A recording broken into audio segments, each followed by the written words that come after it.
We're seeing racism against the bull breed in general. You know, the Staffy, the pocket bully, the American pit bull, and anything else that fits into that. And we feel that it's the most ridiculous ban. It didn't work in the UK. It's not working in Ireland. We don't have enough wardens. The police definitely don't have time to police this one. And what they should have done was say no more breeding of XLs or no more breeding of whatever they want to say.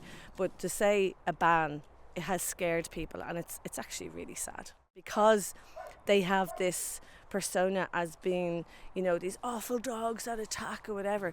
I just want to say that who saw bull breeds or XLs actually roaming the streets targeting people? Nobody saw that. Every single attack, and sadly there was a death, and that's terrible. It's really terrible.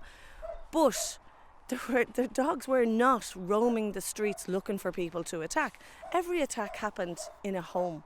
So people need to look into that. Why did that happen?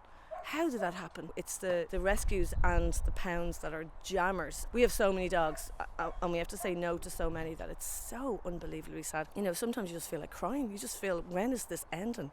It's not going to end until the government step up and put a good plan into place.